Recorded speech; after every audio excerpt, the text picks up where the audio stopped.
Over the years, Friendship Manor Retirement Home has either refused to answer my calls or call me back, really.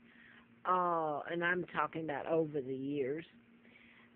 In the beginning, when I came here in October of '86, I went to Channel 10, all the media. I had gone to the media before, and I've explained that in other tapes. They're closed down.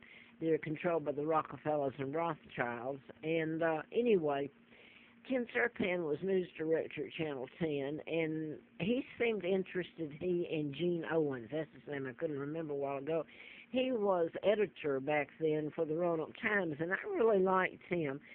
Anyway, he and Ken Serpan were together. I happened to be there that day, and I just shook hands with Ken. It kind of surprised me to see him.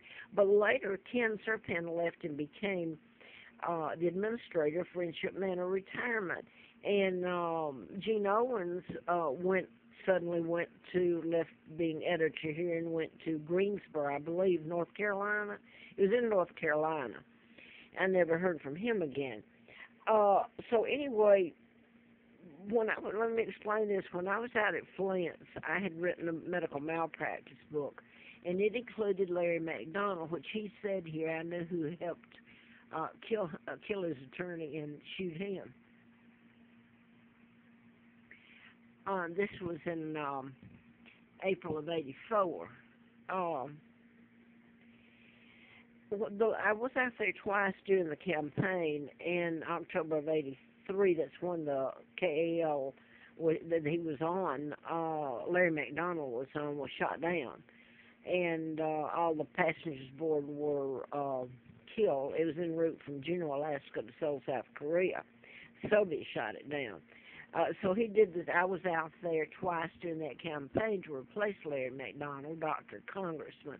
I'd written about him in a medical malpractice I tried to get published, and instead I was almost killed. April Fool Day of '80. It was about mind control murders, which is what you're witnessing today. A lot of them, that it's ongoing, but certain of these were done in patterns. They're programmed. They programmed the shooter, like James Holmes and the Century Theater shootings. And I won't be able to put all this on if I keep on that. It's the Virginia Tech shootings, and you've got here Timothy McVeigh, and he even said the Army implanted him with a chip. But there's a whole list of them. Anyway, I found out after I was out at Flint's home in Bel Air about my kidnapping. My dad's King Edward VIII, and this is in '39 when I was born. He's with Roosevelt and his family at Hyde Park, and they're planning my kidnapping in '41. And I guess that's all I'm going to say about that at the moment. Because actually I wanted to, and by the way, my father never married Wallace Simpson. I didn't want to show that again. She married a double lookalike, so you can get all of the money. The Rothschilds, Rockefellers, they control the banking. Elizabeth and her dad are illegal, and they have my money, and yet they're the ones that people adore. And I'm treated like garbage. On the side of the road is exactly it, and I didn't commit any of the crimes. I just told about them, happened to have the guts to tell them about it. This is where they brought me in '41, and this is the woman, Lina Dempsey, that killed her twins, Peggy and Carl, and I still have to use that name, Peggy Ann Dempsey Childers. So they've done a hell of a job discrediting my father. My God, when you can pull that off and then kidnap me. They've got him married to the wrong woman. They've slandered him, stole his power, stole his child, me. This is me in about 1943 after they brought me here in '41. I guess that's the date on that. Anyway, I wanted to get to this. I have so basically I was telling you about mind control and programming done in pattern, and I had a letter from the FBI June the 23rd of '79, and said ongoing investigation, national security involved.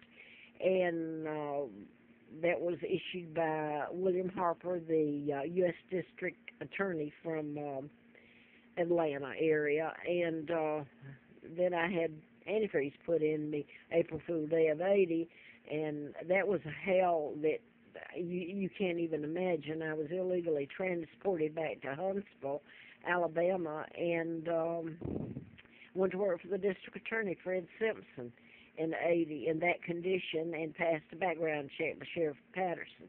So, but they've done everything in the book, and I'll go ahead and say this. The FBI, when I received this Hustler endorsement, and the magazine was sent to my home. I had an apartment in Falls Church, Virginia, briefly. And so they knew where I was. They sent this to me, and it was in a special package that was sent, and it wasn't even sent where they normally send Hustler from. It was sent from Minnesota, the Twin Cities. Anyway, so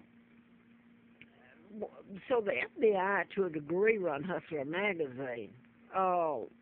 And I won't mention the one that called me, the FBI agent that called me when they sent me this. And I said, well, you're an agent out of Atlanta. And he said, yes, I am. So anyway, I've lived like a bag lady. I've lived on the Appalachian Trail. I've starved, I've frozen. I've had every sick, evil thing in the book done to me. And all the time wondering where my children are. I have no idea where they are, and tried to find them. And I guess the ultimate here is I didn't commit a crime, but these people here have lived a good life. At Friendship Manor, the people that go there usually have retirement from the railroad, or they've got money because it's not inexpensive, believe me.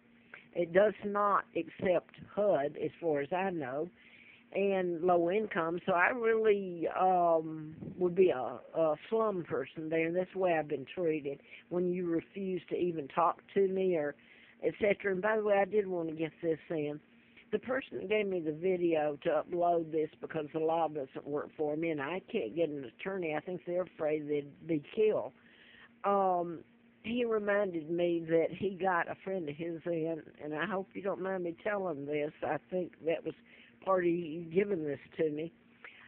He got him, he's retired from the Army, his buddy is, and he got him in at Friendship Manor, and I bet he's treated with respect, not like they treat me.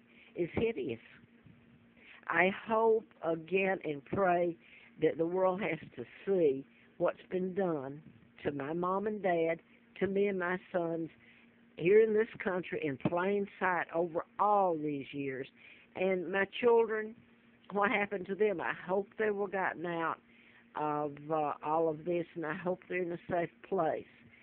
And I guess that's, this is the real Roanoke, but then you go back to Huntsville, Alabama, you should see the crimes that were covered up there and in Atlanta. And I want to say this. Isn't it odd they've got me here in Roanoke? This is where I've lived. I was driving the Hustler car through Charlottesville, Virginia, when they killed Anastasia, and yes, that was the real Anastasia. And I end up here next to Charlottesville, where she was murdered. And the man who stayed with them and lived and did the work there on the farm in Scottsville outside Charlottesville was put in prison after she was killed, and after he was really, it's hideous what was happening to him. Anderson, was that his, Monahan. He was professor at University of Virginia, married Anastasia. And after he died, you should see what happened there. A woman named Althea, I thought these names got real something. She ended up with his things, from what I can tell. But it's hideous what was done there.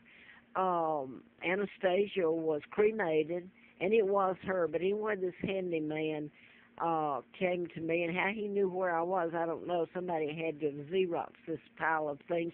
It was in court in Charlottesville, and she was the real Anastasia. I tried, and I'm walking and have no money during this period of time or place to stay, and I took it to the media. copied it and took